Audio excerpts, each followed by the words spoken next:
فاعوذ باللہ من الشیطان الرجیم بسم اللہ الرحمن الرحیم۔ آج ہم سب سے پہلے تو دو پیغمبروں کے بارے میں بات کریں گے، ایک حضرت ایوب اور دوسرے حضرت یونس علیہم السلام، اور پھر اس کے بعد اگر ہمارے پاس وقت ہوا تو پھر حضرت شعیب علیہ السلام کا ذکر ہم کریں گے۔ رسول اللہ صلی اللہ علیہ وسلم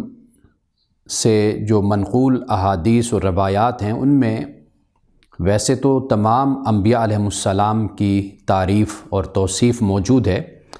لیکن حضرت یونس علیہ السلام کا خاص طور پر ہمیں ذکر ملتا ہے کہ آپ نے ایک تو طائف کے سفر پہ جب آپ گئے تھے تو وہاں پہ جب آپ ایک باغ میں کچھ وقت کے لیے سستانے کے لیے آپ بیٹھے تو وہاں پہ جو ایک خادم تھا اس باغ کے مالک کا، تو وہ آپ کے لیے انگوروں کا مشروب لایا تھا، جوس، اور آپ نے اس سے پوچھا تھا کہ تمہارا تعلق کس علاقے سے، تم کہاں سے ہو؟ تو اس نے آپ کو بتایا کہ میں نینوا کے علاقے سے ہوں۔ تو آپ نے فرمایا کہ اچھا میرے بھائی یونس بن متی کہ تم علاقے سے ہو۔ حضرت یونس کے بارے میں رسول اللہ صلی اللہ علیہ وسلم نے یہ فرمایا کہ یہ بہتر پیغمبر ہیں، اور یہ فرمایا کہ مجھے تم ان پر فضیلت نہ دو۔ اور ویسے تو رسول اللہ صلی اللہ علیہ وسلم نے تمام انبیاء علیہ السلام کے حوالے سے یہ فرمایا کہ مجھے جو انبیاء علیہ السلام ہیں ان پر مجھے تم فضیلت مت دیا کرو، یعنی مراد یہ ہے کہ ان کی شان کو گھٹانا اور میری شان کو بڑھانا، تو آپ نے اس سے اپنی امت کو منع فرمایا۔ قرآن پاک نے بھی اسی بات کو بیان کیا ہے کہ تلک الرسل فضلنا بعضهم علی بعض، کہ یہ رسول ہیں اور ہم نے ان کو ایک دوسرے پر فضیلت، یہاں پر فضیلت سے مراد یہ ہے کہ اللہ سبحانہ و تعالیٰ نے ہر نبی کو اپنے مقام اور مرتبہ میں اللہ نے ان کو اوصاف اور ان کو خوبیاں عطا فرمائی ہیں، یعنی کسی کو کسی خاص وصف سے صفت سے متصف فرمایا، کسی کو کسی خاص وصف سے متصف فرمایا۔ تو سب سے پہلے تو ہم قرآن مجید میں جہاں پر ان کا ذکر آیا ہے تو میں چاہتا ہوں کہ دو صرف وہ مقامات کہ جہاں پہ حضرت ایوب اور حضرت یونس کا ذکر آیا اور دیگر انبیاء علیہ السلام کے ساتھ ذکر آیا، تو وہاں پر وہ مقام میں ذرا تلاوت کر لوں اور ہمیں معلوم ہو جائے کہ اللہ سبحانہ و تعالیٰ نے کس طرح رسول اللہ صلی اللہ علیہ وسلم کی ختم نبوت کا اللہ نے اہتمام فرمایا۔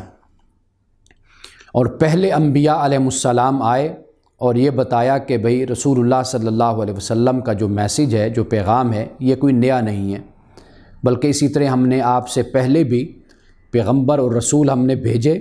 اور ہم نے ان کو اپنی وحی سے نوازا۔ سورۃ النساء کی آیت نمبر 163 ہے، فرمایا انا اوحینا الیک کما اوحینا الی نوح والنبیین من بعد،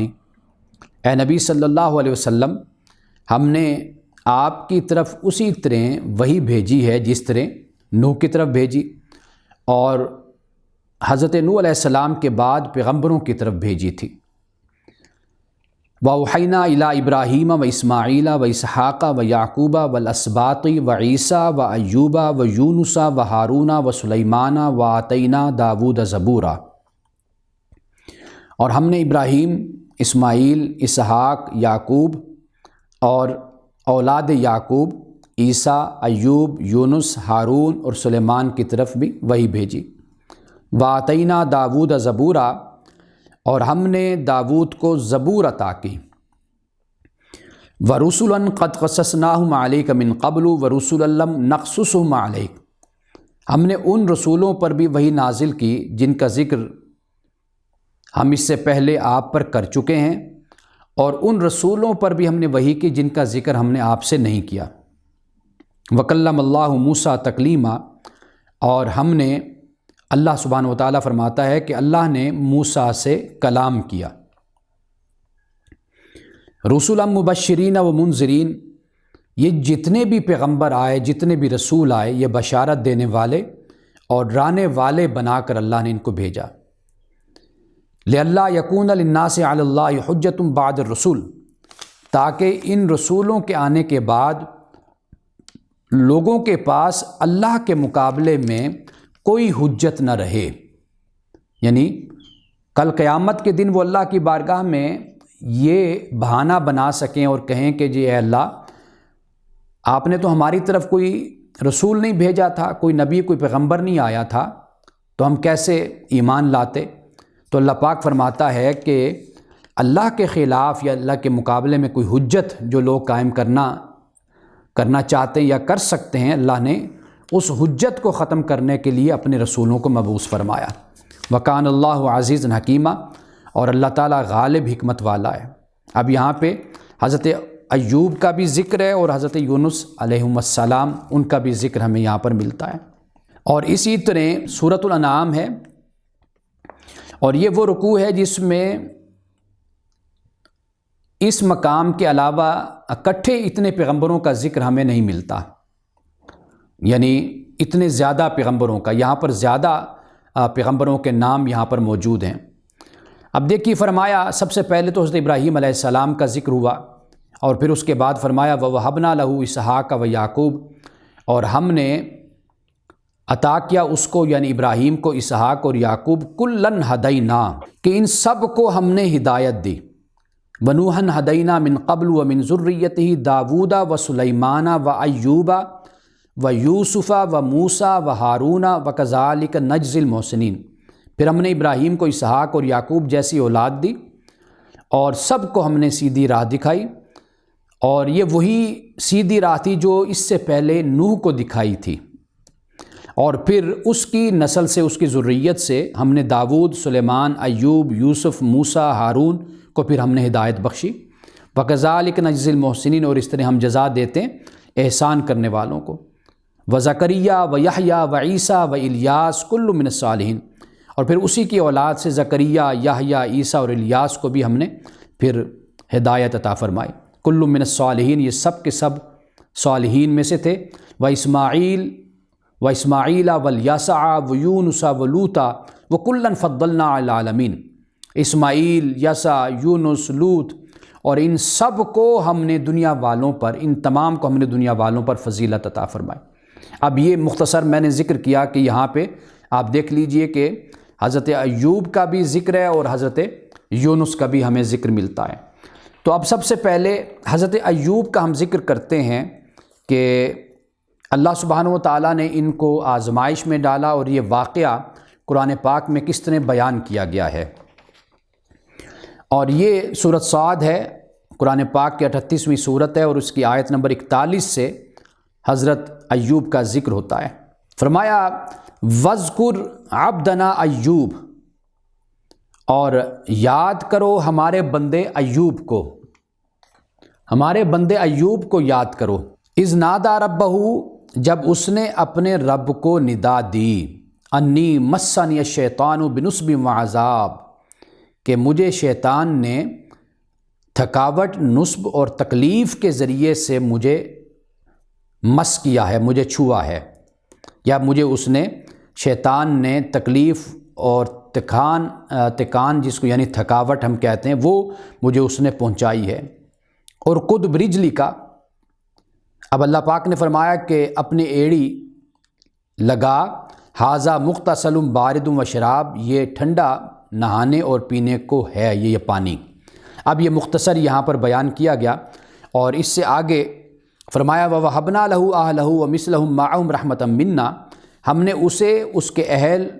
اور ان کی مثل ان کے ساتھ ہم نے ان کو دیا، عطا کیا، اور یہ ہماری طرف سے رحمت تھی،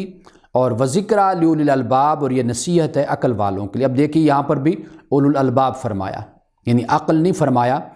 یہاں پر اولو الالباب۔ وَخُذْ بِيَدِكَ ضِغْثًا، فرمایا کہ لے اپنے ہاتھ میں جھاڑو، اور فَاضْرِب بِهِ، اور اسے مار، اور وَلَا تَحْنَثْ، اور قسم نہ توڑ، اِنَّا وَجَدْنَاهُ صَابِرًا، کہ بے شک ہم نے پایا اسے صابر، نعم العبد، اور وہ کیا ہی اچھا بندہ تھا، انہو اواب، اور بے شک وہ بار بار اللہ کی طرف رجوع کرنے والا تھا۔ اب یہ کوئی 4 آیات یہ بنتی ہیں، لیکن ان 4 آیات پہ اگر ہم غور کریں تو معلوم یہ ہوتا ہے کہ ایک تو حضرت ایوب علیہ السلام کو شیطان نے مس کی۔ یہاں پر شیطان سے مراد، اس پہ میں کئی مرتبہ روشنی ڈال چکا ہوں کہ اس وقت چونکہ بیماری کو، تکلیف کو، اور یہ جو جراثیم ہوتے ہیں، بیکٹیریاز جن کو کہتے ہیں،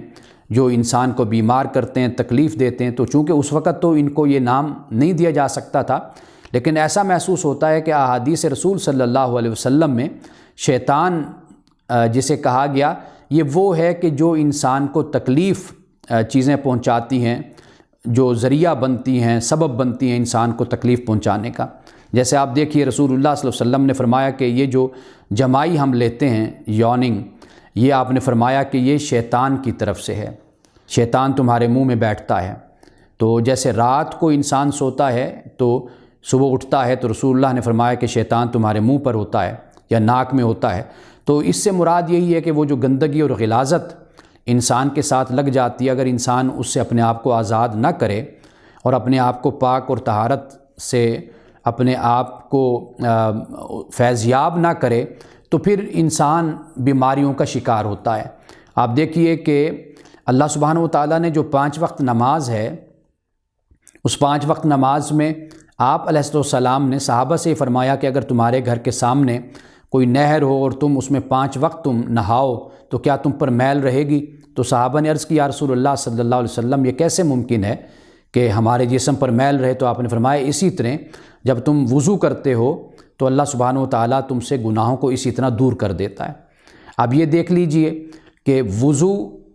کرتا ہے انسان، مسلمان تو طہارت ہوتی ہے، پھر نماز پڑھتا ہے، تو یہ جو چاق و چوبند رہنا انسان کا، ایکٹیو رہنا اور سرگرم رہنا، یہ در حقیقت یہ اللہ سبحانہ و تعالیٰ کی طرف اس کی نسبت کی جاتی ہے۔ اور جو یہ بیماریاں ہیں، سستی ہے، کاہلی ہے، غفلت ہے، جیسے انسان کو جمائی آتی ہے تو یہ ایک سستی کی علامت ہے۔ اور اسی طرح انسان کو اگر چھینک آتی ہے تو یہ اللہ کی طرف سے، یعنی یہ رحمت ہے۔ کیوں؟ اس لیے کہ چھینک آنے میں انسان چاق و چوبند ہو جاتا ہے، ایکٹیو ہو جاتا ہے، اور جراثیم بھی انسان کے وجود سے نکل جاتے ہیں۔ تو اس لیے حدیث میں ہے کہ جب تم چھینک مارو تو اپنے منہ پر تم ہاتھ رکھ لیا کرو۔ تو یہ جو شیطان ہے، یہ اگر ہم دیکھیں تو ایسا معلوم ہوتا ہے کہ یہ آج جو سائنس نے ہمیں بتایا ہے کہ بھئی ان کا نام رکھا ہے کہ بھئی یہ جراثیم ہے، یہ فلاں چیز ہے کہ جس سے انسانی وجود کو نقصان پہنچتا ہے انسان کو، تو اس کو بھی شیطان کی طرف منسوب کیا گیا۔ یعنی شیطان فساد کی علامت ہے، خرابی اور تخریب کی علامت ہے۔ تو حضرت ایوب علیہ السلام نے بھی یہی فرمایا، اللہ کی بارگاہ میں یہی عرض کی۔ واقعہ یہ بیان کیا جاتا ہے، اور اگر ہم دیگر صحائف کو دیکھتے ہیں، الہامی کتب کو دیکھتے ہیں، تو معلوم یہ ہوتا ہے کہ حضرت ایوب علیہ السلام مال و دولت کے لحاظ سے، اولاد کے لحاظ سے عروج پر تھے، کمال پر تھے، اور ادھر مال اور دولت بھی تھی، اولاد بھی کثرت سے تھی، اور دوسری طرف اللہ تعالیٰ کے بڑے ہی پسندیدہ اور بہت ہی اللہ کی طرف توجہ کرنے والے بندے تھے۔ اب یہ جو صورتحال تھی، تو جو مخالفین تھے، جو لوگ تھے، انہوں نے کہا کہ بھئی یہ جو ایوب اتنے سجدے کرتا ہے، اللہ کا فرما بردار بن کر رہتا ہے، بڑا شکر گزار بن کر رہتا ہے، تو اس کی وجہ یہ ہے کہ اس کے پاس مال و دولت ہے، نعمتوں کی کثرت ہے۔ جب کثرت ہو تو پھر انسان اس طرف آ ہی جاتا ہے۔ تو اگر انسان جب تنگی میں ہو تو پھر پتہ چلتا ہے کہ انسان کتنا اللہ کا شکر گزار ہے۔ تو یہ جب ان کی طرف سے اعتراض ہوا اور اس طرح کا انہوں نے یہ الزام حضرت ایوب علیہ السلام پر لگایا، تو اس کے بعد حضرت ایوب علیہ السلام کو پھر امتحان میں ڈالا گیا، اور یہ وہ امتحان ہے کہ بس ہر کوئی چھوڑ کر چلا گیا۔ یہاں تک کتابوں میں آتا ہے کہ آپ کو جو کوڑا کرکٹ کی جگہ تھی وہاں پر آپ کو پھینک دیا گیا، اور وفادار صرف ایک ہی خاتون تھی، اور وہ آپ کی بیوی تھی کہ جو آپ کے ساتھ رہی، اور وہ کام کرتی تھیں اور کوئی مزدوری کرتی تھیں، اور پھر آ کر حضرت ایوب علیہ السلام کے رزق کا بھی اہتمام کرتی تھیں اور اپنے رزق کا بھی اہتمام کرتی تھیں۔ آپ اندازہ کیجئے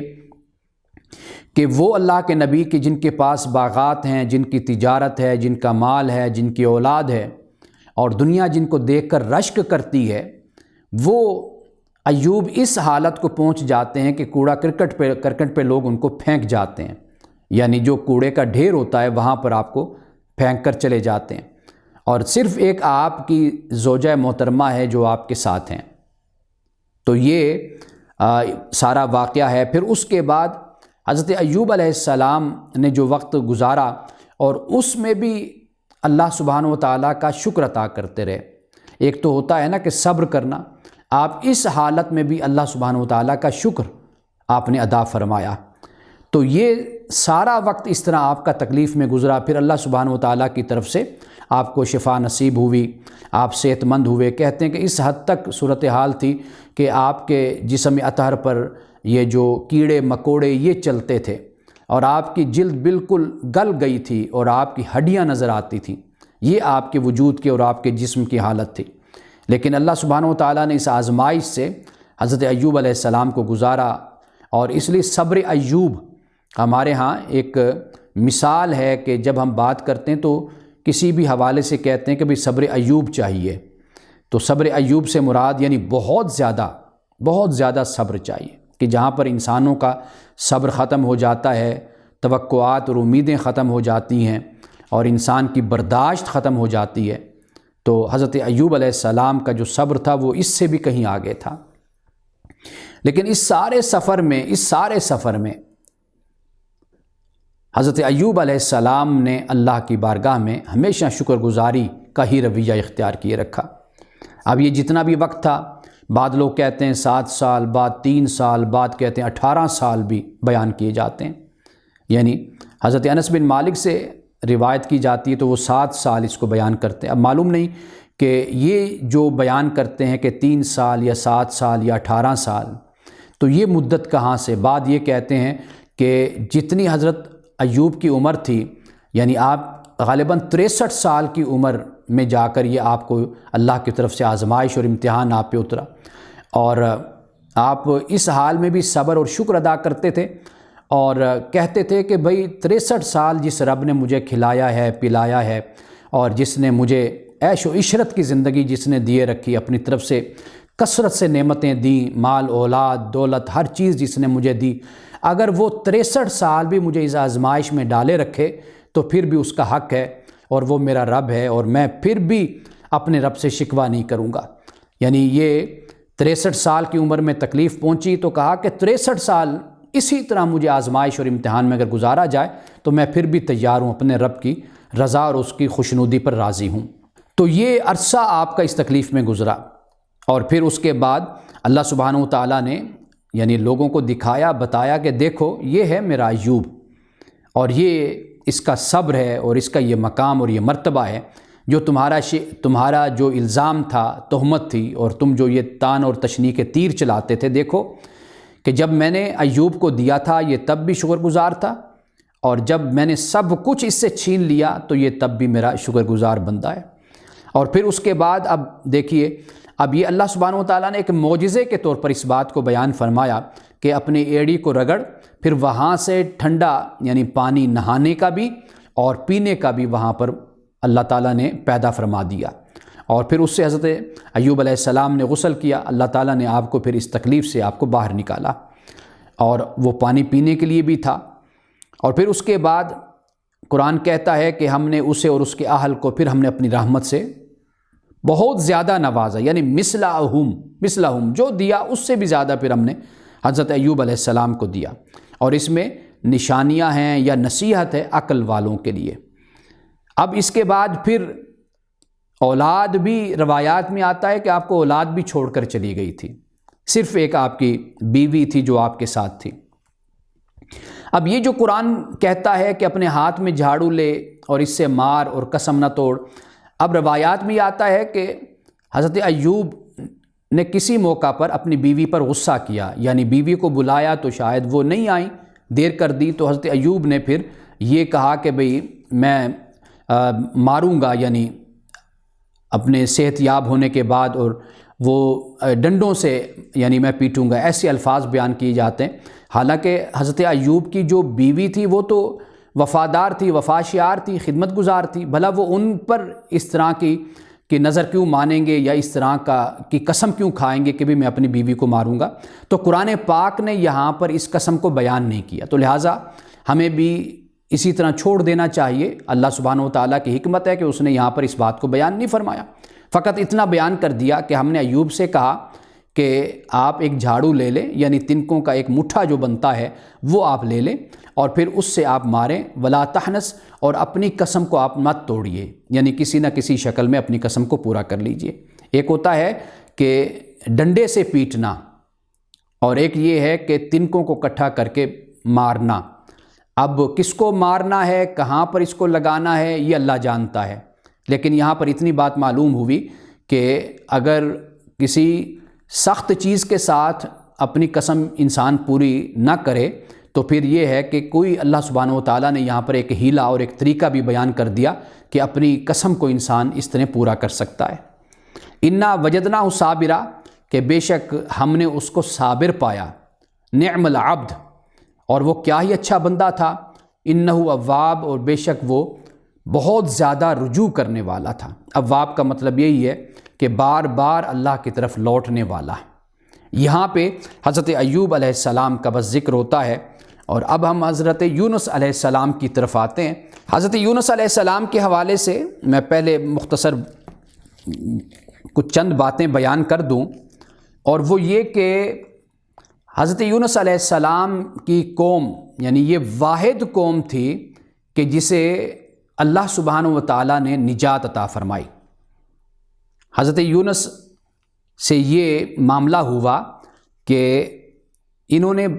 اللہ کے عذاب کو آتے ہوئے، یعنی ابھی کچھ وقت اس میں تھا، تو آپ نے وہ بستی چھوڑ دی،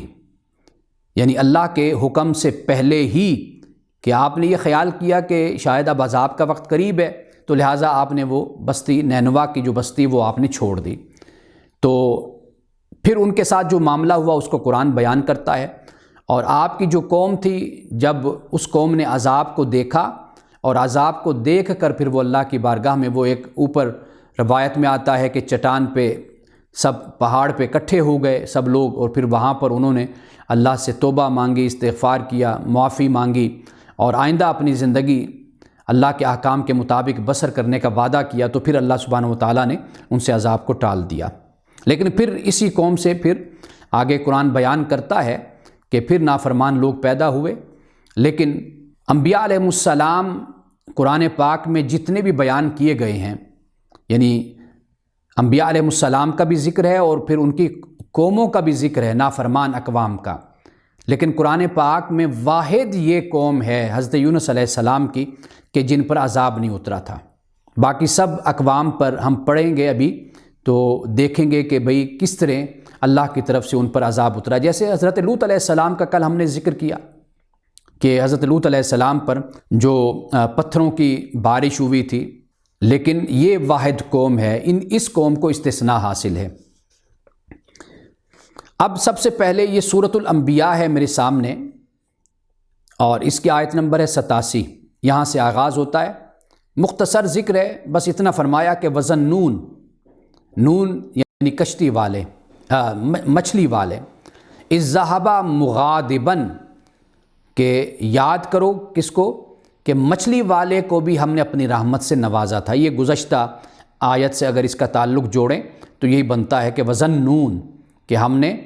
جو یونس تھے مچھلی والے تھے ان کو بھی ہم نے عطا کیا، اپنی رحمت ہم نے ان کو دی، عطا فرمائی۔ اور یاد کرو کہ جب وہ غصے میں چلے گئے تھے، فَظَنَّا أَن لَّن نَّقْدِرَ عَلَيْهِ فَنَادَىٰ فِي الظُّلُمَاتِ، اور انہوں نے خیال کیا کہ أَن لَّن نَّقْدِرَ عَلَيْهِ، کہ ہم اس پر گرفت نہیں کریں گے۔ اب یہ حضرت یونس علیہ السلام کے حوالے سے فرمایا جا رہا ہے کہ ان کا خیال تھا کہ ہم ان پر گرفت نہیں کریں گے، کیونکہ وہ اللہ کے رسول ہیں، اور وہ عذاب کے سے پہلے اور اللہ کے حکم سے پہلے ہی انہوں نے بستی کو چھوڑ دیا۔ تو اللہ پاک یہ فرماتا ہے کہ فنادا فی الظلمات، پھر اس نے تاریکیوں میں پھر پکارا۔ تاریکیوں سے مراد یعنی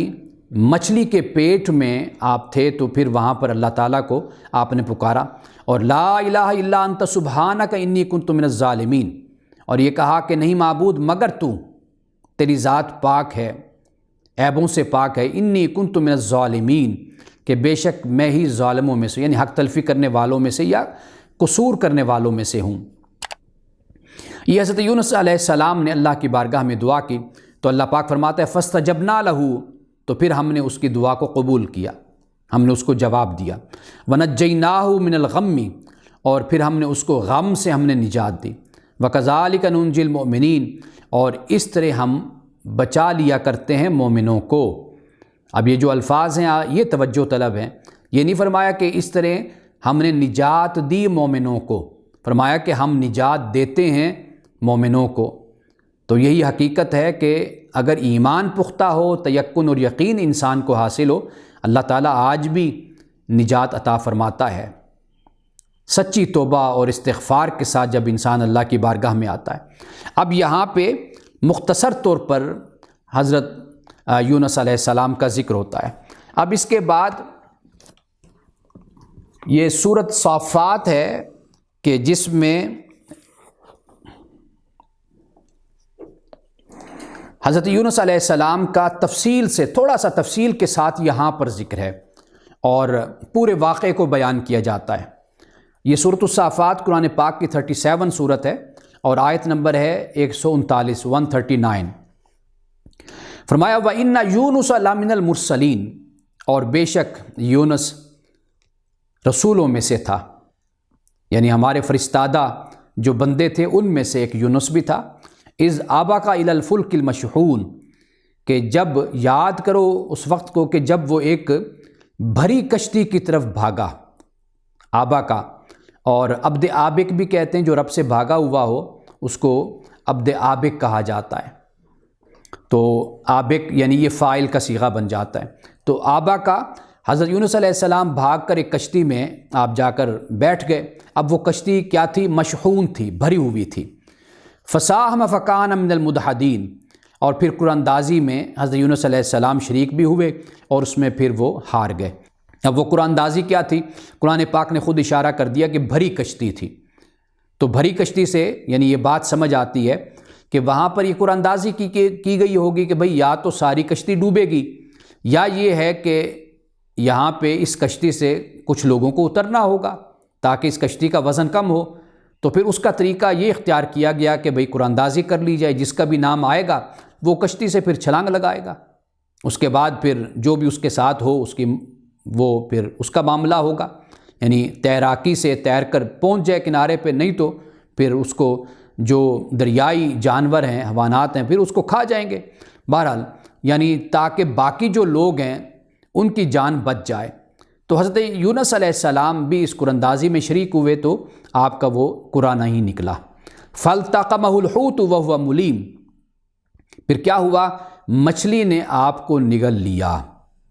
وَهُوَ مُلِيمٌ، اور آپ ملامت زدہ تھے۔ ملیم سے مراد یہی ہے کہ وہ اپنے آپ کو ملامت کرے نہ کرے، لیکن یہ ہے کہ یہ جو معاملہ ان کے ساتھ ہوا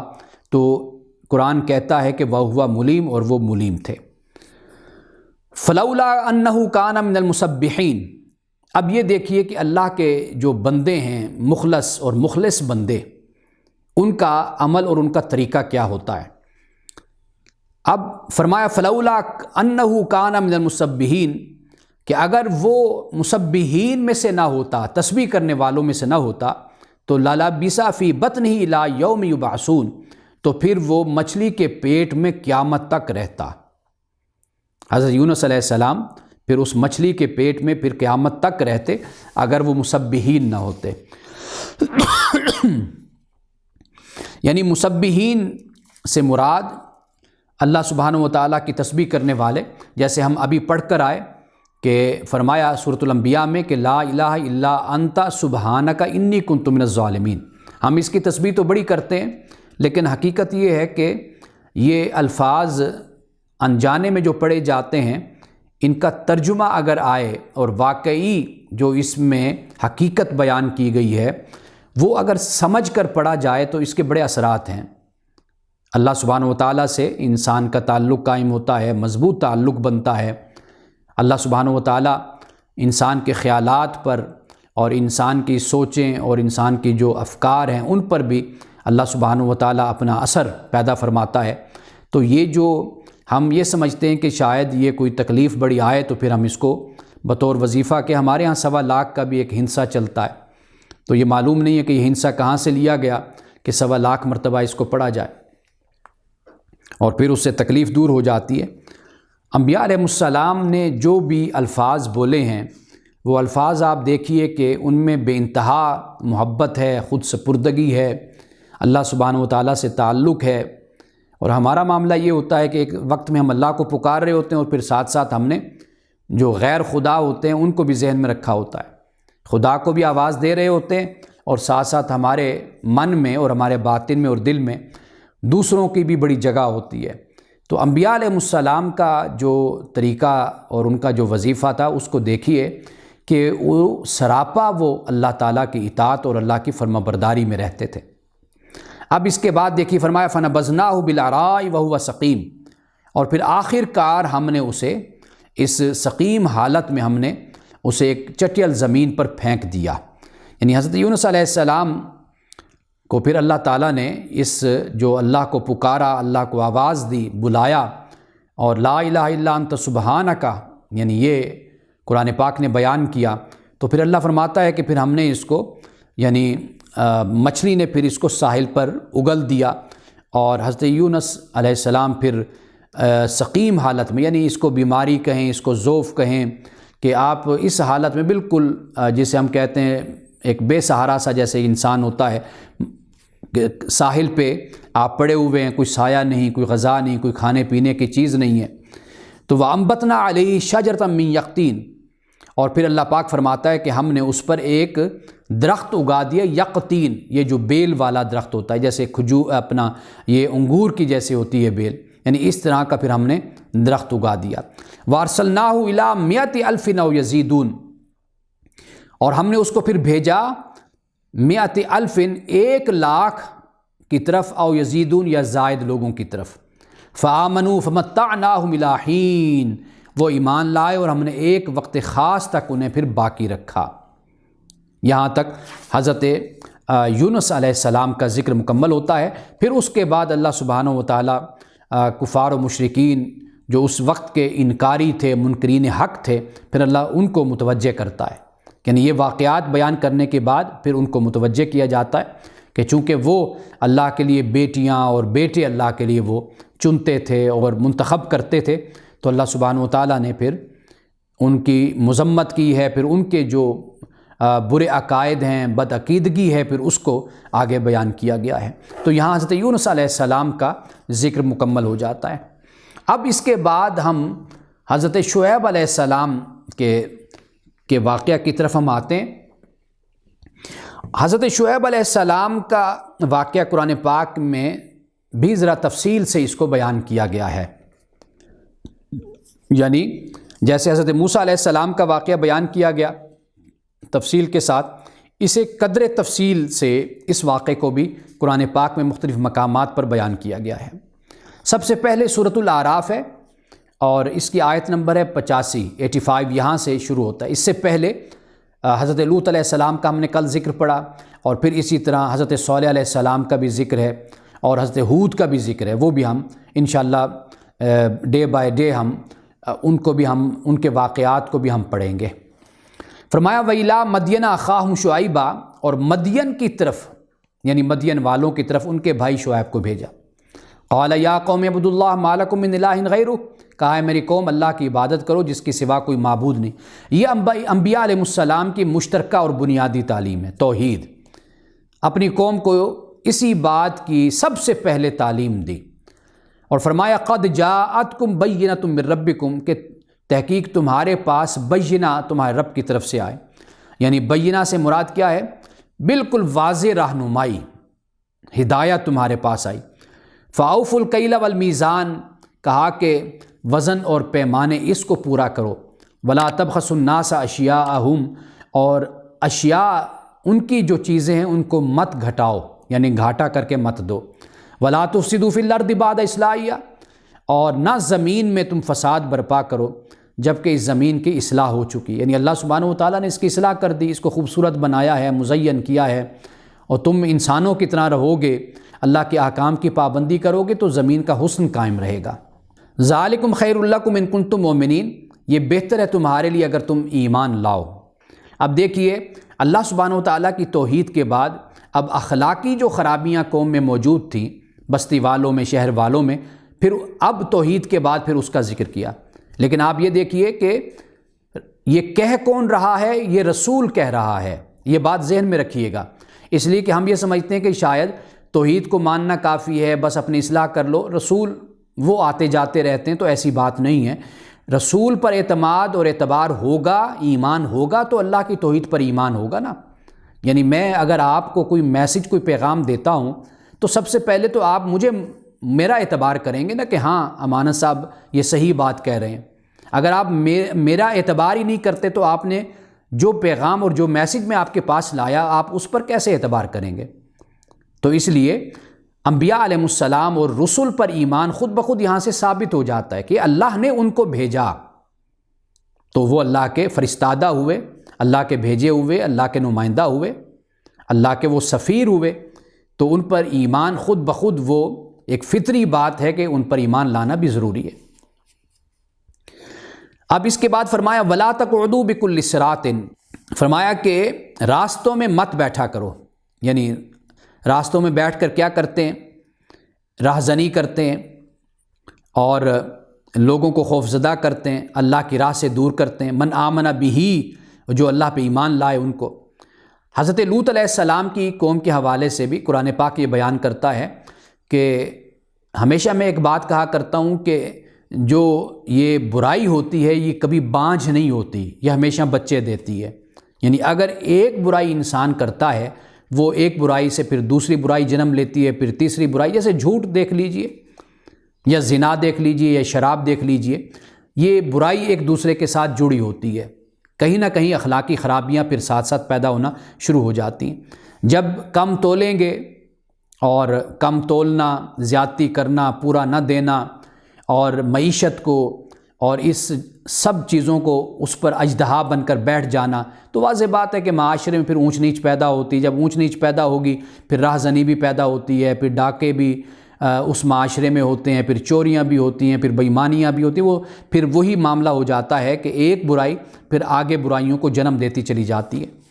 تو یہاں پر اللہ سبحانہ و تعالیٰ نے بتایا کہ تم راہزن بن کر نہ بیٹھو اور لوگوں کو خوف زدہ کرنے والے اور ایمان لانے والوں کو خدا کے راستے سے مت روکو، اور سیدھی راہ ہے اس کو ٹیڑھا کرنے کی کوشش میں مت لگے رہو۔ وَاذْكُرُوا إِذْ كُنْتُمْ قَلِيلًا، فرمایا کہ یاد کرو کہ تم تھوڑے تھے، پھر اللہ تعالیٰ نے فَكَثَّرَكُمْ تمہیں زیادہ کر دیا۔ وَانظُرُوا كَيْفَ كَانَ عَاقِبَةُ الْمُفْسِدِينَ، اور غور کرو کہ فساد کرنے والوں کا انجام کیسا تھا۔ اور پھر اس کے بعد فرمایا وَإِنْ كَانَ طَائِفَةٌ مِّنْكُمْ آمنوا بالذی ارسلت به وطائفۃ لم یؤمنوا فاصبروا حتی یحکم اللہ بیننا وہو خیر الحاکمین، کہ اگر تم میں سے ایک گروہ، ایک جماعت اس تعلیم پر جس کے ساتھ میں بھیجا گیا ہوں ایمان لاتا ہے اور دوسرا ایمان نہیں لاتا، تو صبر کے ساتھ دیکھتے رہو یہاں تک کہ اللہ ہمارے درمیان فیصلہ کر دے، اور اللہ سبحانہ و تعالیٰ بہترین فیصلہ کرنے والا ہے۔ اب اس کے بعد 9ویں پارے کا آغاز ہوتا ہے اور فرمایا کہ قال الملأ الذین استکبروا من قومہ، جو یہ سردار ہیں، یہ بڑے ہیں، اعیان حکومت ہیں، وزراء ہیں، درباری ہیں، انہوں نے کہا کہ الذین استکبروا من قومہ، یعنی یہ وہ لوگ ہیں، قرآن کہتا ہے کہ جنہوں نے تکبر اختیار کیا۔ آج ہم جبار اور متکبر، اللہ سبحانہ و تعالیٰ کی ان دو صفات پر بھی ہم نے بات کرنی۔ تو یہ انہوں نے تکبر اختیار کیا۔ لَنُخْرِجَنَّكَ، انہوں نے کیا کہا کہ ہم ضرور تجھے نکال دیں گے یا شعیب، اے شعیب۔ وَالَّذِينَ آمَنُوا مَعَكَ مِنْ قَرْيَتِنَا، اور جو لوگ ایمان لائے تیرے ساتھ، تجھے اور ان کو ہم اپنی بستی سے نکال دیں گے۔ أَوْ لَتَعُودُنَّ فِي مِلَّتِنَا، یا پھر یہ ہے کہ آپ ہمارے دین میں واپس آ جائیے۔ قَالَ وَلَوْ كُنَّا كَارِهِينَ، حضرت شعیب علیہ السلام سے حضرت شعیب علیہ السلام نے کہا کہ کیا یہ زبردستی یعنی ہمیں تم پھراؤ گے چاہے ہم راضی اس پر نہ بھی ہوں؟ قد افترینا علی اللہ کذبا، انہوں نے کہا کہ ہم اللہ پر جھوٹ گھڑنے والے ہوں گے۔ یہ حضرت شعیب علیہ السلام نے کہا کہ اگر ہم ان عدنا فی ملتکم، تمہاری ملت میں واپس لوٹ آئیں، بعد اذ نجانا اللہ منہا، جب کہ اللہ ہمیں اس سے نجات دے چکا ہے، یعنی اس فرسودہ خیالات سے اور ان بدعات سے اللہ تعالی ہمیں بچا چکا ہے۔ وما یکون لنا ان نعود فیہا الا ان یشاء اللہ ربنا، اور ہمارے لیے یہ لائق نہیں ہے ہمارے کہ ہم اس میں واپس پلٹیں، مگر اللہ چاہے، وہ ہمارا رب ہے۔ یعنی انسان اپنے ارادے کو جب بیان کرتا ہے تو اس میں اللہ سبحانہ وتعالیٰ کی مشیت کو ضرور پیش نظر رکھے، اور یہ کہے کہ اللہ سبحانہ وتعالیٰ کی مشیت اور اس کی مرضی ہے۔ یعنی انسان کو استحکام اور انسان کو جو مستقل مزاجی ملتی ہے اور نیکی پر قائم رہنے کا جو حوصلہ ملتا ہے، یہ بھی اللہ سبحانہ وتعالیٰ کی عطا ہوتی ہے۔ اللہ تعالیٰ سے ہی یہ حوصلہ اور یہ جذبہ اور یہ استقامت انسان کو مانگنی چاہیے۔ واسع ربنا کل شیء علما، ہمارے رب کا علم ہر چیز پر حاوی ہے۔ یہ ہم پہلے اس پر آیت پر ہم نے بات کی تھی، واسع، اللہ سبحانہ وتعالیٰ کی صفت واسع پر ہم کلام کر چکے۔ علی اللہ توکلنا، اللہ ہی پر ہم نے توکل کیا۔ ربنا افتح بیننا وبین قومنا بالحق، اے اللہ ہمارے اور ہماری قوم کے درمیان حق کے ساتھ فیصلہ کر دے۔ وانت خیر الفاتحین، اور تو بہترین فیصلہ کرنے والا ہے،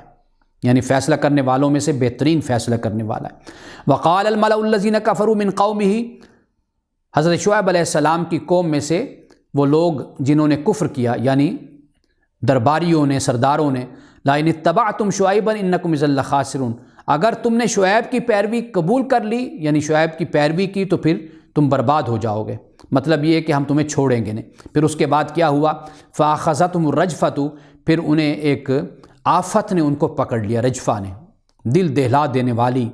اور ہلا دینے والی آفت۔ فاصبحوا فی دارہم جاسمین، اور پھر وہ اپنے گھروں میں اوندھے منہ پڑے ہوئے تھے۔ جسم کہتے ہیں جیسے پرندہ اپنا جو سینہ ہوتا ہے وہ زمین پر لگاتا ہے، یعنی اس طریقے سے وہ زمین پر گرے پڑے تھے۔ الذین کذبوا شعیبا، جن لوگوں نے حضرت شعیب علیہ السلام کا انکار کیا، کأن لم یغنوا فیہا، اللہ اکبر، فرمایا کہ وہ ایسے مٹا دیے گئے کہ گویا کبھی یہ اپنے گھروں میں بسے ہی نہیں تھے، کبھی آباد ہی نہیں ہوئے تھے، اس طریقے سے ان کو مٹایا گیا۔ الذین کذبوا شعیبا کانوا هم الخاسرین، جن لوگوں نے شعیب کا انکار کیا وہ خاسرین تھے، نقصان اٹھانے والے تھے۔ یہ اللہ پاک نے یہاں پہ حضرت شعیب علیہ السلام کا ذکر کیا ہے۔ اللہ سبحانہ وتعالیٰ نے حضرت شعیب علیہ السلام کا ذکر جہاں پر کیا، ایک تو سورۃ الشعراء ہے، ایک اور مقام پر سورۃ ہود ہے، اور سورۃ ہود میں بھی اللہ سبحانہ وتعالیٰ نے حضرت شعیب علیہ السلام کا جس طرح ذکر کیا ہے وہ پڑھنے کے لائق ہے۔ میں چاہتا ہوں کہ وہ مقام بھی میں آپ کے سامنے رکھوں۔ یہ آیت نمبر ہے 84، یہاں سے حضرت شعیب علیہ السلام کا ذکر ہوتا ہے۔ پہلے ہم پڑھ کر آئے کہ اللہ پاک نے یہ بتایا کہ حضرت شعیب علیہ السلام کی دعوت کیا تھی، اور پھر یہ بتایا کہ بھئی وہ مقیال اور میزان میں وہ کمی کرتے تھے۔ اب قوم کے الفاظ یہ توجہ طلب ہیں جو میں خاص طور پر آپ لوگوں کو سنانا چاہتا ہوں، وہ یہ کہ کہا کہ قالوا یا شعیب اصلاتک، کہا کہ اے شعیب کیا تیری نماز تامرو کا حکم دیتی ہے تجھے ان نترک ما یعبد آباؤنا، کہ ہم چھوڑ دیں کہ اس کی عبادت کریں جس کی عبادت ہمارے آبا کرتے تھے۔ یہ نماز خاص طور پر یہ ذہن میں رکھیے کہ نماز، کیا تیری نماز کہ حکم دیتی ہے کہ ہم ان کی عبادت چھوڑ دیں جن کی پرستش اور عبادت ہمارے بڑے کرتے تھے۔ او ان نفعل فی اموالنا ما نشاء، یا یہ کہ ہم اپنے مال میں اپنی مرضی کے مطابق ہم تصرف کرتے ہیں، استعمال کرتے ہیں، کیا تیری نماز اس سے بھی ہمیں روکتی ہے؟ انک لانت الحلیم الرشید، کہا کہ بس تو بڑا حلیم ہے اور تو بڑا رشید ہے، راست باز ہے۔ اب یہ الفاظ توجہ طلب ہیں کہ جس طرف میں توجہ دلوانا چاہتا ہوں کہ نماز حقیقت میں یہ ہے کہ جو انسان کو عبادت میں، عقیدے میں بھی درست رکھے، کہ اللہ کے سامنے جب انسان کی جبین جھکے، جبین نیاز، پھر یہ جبین کسی اور کے سامنے نہ جھکے۔ ایک تو یہ نماز ہے، اور دوسرا یہ ہے کہ نماز کی تعلیم یہ ہے کہ آپ کا جو مال اور دولت ہے اس میں غریبوں کا حق ہے۔ وفی اموالہم حق للسائل والمحروم، قرآن پاک یہ کہتا ہے کہ ان کے مالوں میں جو اللہ کے بندے ہیں ان کے مالوں میں حق ہے کہ ان کا سائل سوال کرنے والوں کا، محروم کا۔ یہاں پر سائل سے مراد کہ جو بتا دیتا ہے اپنی ضرورت، اور محروم سے مراد وہ ہوتا ہے کہ جو اپنی ضرورت نہیں بتاتا، لیکن تم ان کو تعرفون بسیماہم، تم ان کو پیشانیوں سے پہچانتے ہو اور وہ تمہارے دامن سے پکڑ کر لٹک نہیں جاتے، یعنی مراد یہ ہے کہ وہ تمہارے دامن کو پکڑ کر مانگتے نہیں ہیں، یہ سفید پوش لوگ ہیں۔ تو یہاں پر دیکھیے نماز حقیقت میں یہ ہے، عقیدے میں بھی انسان کو درست کر دے، انسان کے اخلاق اور معاملات کو بھی درست کر دے۔ عقیدے میں یہ درستگی ہو کہ اللہ کے سامنے یعنی توحید کا جو اصل سبق ہے وہ انسان مسلمان اس پر عمل کرے، عقیدے کو درست رکھے۔ دوسری بات کیا ہے؟ اخلاقیات اور معاملات، یعنی خاص طور پر مالی حوالے سے۔ یہ نماز جو 5 وقت پڑھتا ہے انسان مسلمان، تو یہ وہ نماز ہے کہ انسان پھر اپنے معاملات کو اس نماز کے ذریعے سے اور اس نماز کے آئینے میں اپنے معاملات کو دیکھے۔ واضح بات ہے کہ جب انسان اللہ کی بارگاہ میں جھکتا ہے، سجدہ کرتا ہے، رکوع کرتا ہے، تو وہ اس بات کا عہد کر رہا ہوتا ہے کہ مولا یہ عبادت میں جس طرح میں تیرے سامنے بندہ بن کر حاضر ہوں، میں اپنی معاشرتی اور معاشی اور اخلاقی زندگی میں بھی اسی طرح تیرا بندہ بن کر رہوں گا۔ یہ وہ الفاظ ہیں کہ جو حضرت شعیب علیہ السلام کی قوم نے آپ سے کہے تھے۔ تو واضح بات ہے کہ قوم نے کیوں یہ الفاظ کہے تھے؟ وہ اسی لیے کہے کہ حضرت شعیب علیہ السلام نے ان کو کہا ہوگا کہ بھئی نماز جو ہے یہ در حقیقت جو عبادت ہے، اللہ کا جو تقرب ہے، اللہ کی جو عبادت اور بندگی ہے، وہ در حقیقت یہ بندگی ہے۔ اب وہ جب قوم اتنی کرپٹ ہو چکی تھی کہ وہ ولا تنقصوا المکیال والمیزان کا معاملہ تھا کہ بھئی تم ناپ میں، تول میں تم کمی نہ کرو اور انصاف کے ساتھ پورا تم تولو، اور ویا قوم اوفوا المکیال والمیزان بالقسط ولا تبخسوا الناس اشیاءہم، لوگوں کو ان کی چیزیں گھٹا کر مت دو اور زمین میں فساد کرنے والے مت بنو۔ تو یہ وہ اسلام کی بھی تعلیم ہے، انبیاء علیہ السلام کی تعلیم ہے، یعنی توحید یہ ہے اصل میں، یہ ہے اللہ کی عبادت اور یہ ہے اللہ کی بندگی۔ صرف نماز تک نہیں معاملہ، بلکہ زندگی کے تمام پہلوؤں میں اس بات کو پیش نظر رکھنا ضروری ہے۔ بارک اللہ لنا ولکم فی القرآن العظیم ونفعنا وإیاکم بالآیات والذکر الحکیم، صدق اللہ العظیم۔